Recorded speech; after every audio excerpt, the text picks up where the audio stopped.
So I'm going to show you how to use these ancient relics in Palworld 1.0.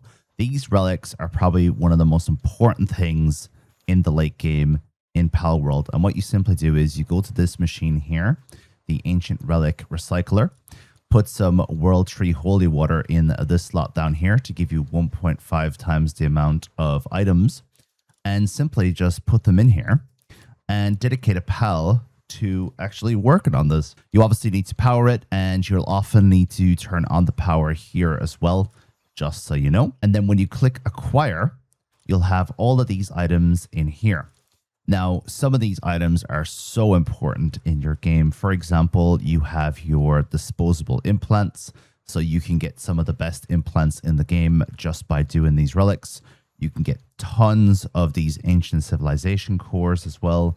And you can also get these gems, which are very, very important. I'm currently trying to get the dark version of these gems to maximize one of my dark pals. I was able to get my Eidolon 2 of these just from using these relics. So plus 75% max stamina, eternal engine, and 30% increase to movement speed.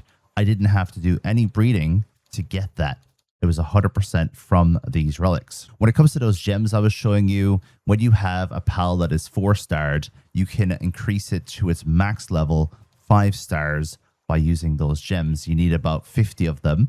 So you're going to be farming for a while in order to get these. And this is pretty much invaluable, especially when you're trying to like fully level up a dark or a dragon type, because those ones are quite rare. You can also get schematics as well. So there's so much other stuff that you can do on top of that. When it comes to the Ancient Relic Recycler, you're going to need someone who can do handling. And that, in my case, is Grisbold. It's going to be pretty high handling requirements as well. And I'd recommend putting one pal onto this machine at all times, just so that the pal will go up and work on it, because a lot of the time it'll be pushed down to the bottom of the list in terms of things that get done in your base. Pretty much technology, and go to recycler, and you will be able to get this at level 74.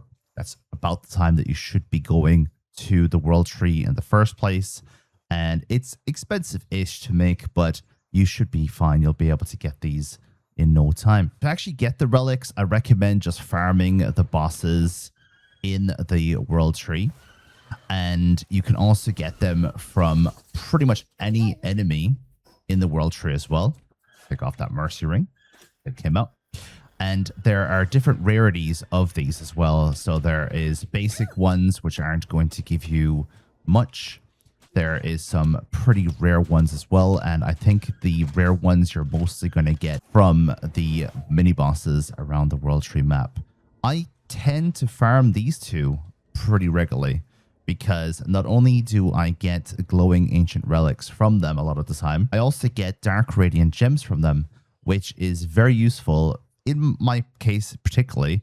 But dark radiant gems are kind of difficult to get. So where are we on the map? We are in the world tree at the moment, and we're just at the end.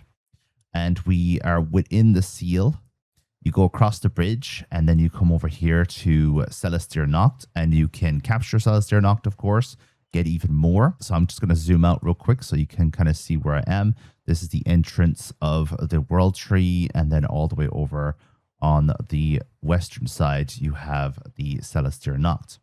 Now, as I said already, you can pretty much go anywhere and farm for these. You can go up here. If you have any other tips for people in the comments, make sure you leave them. And if you have any questions, make sure you ask.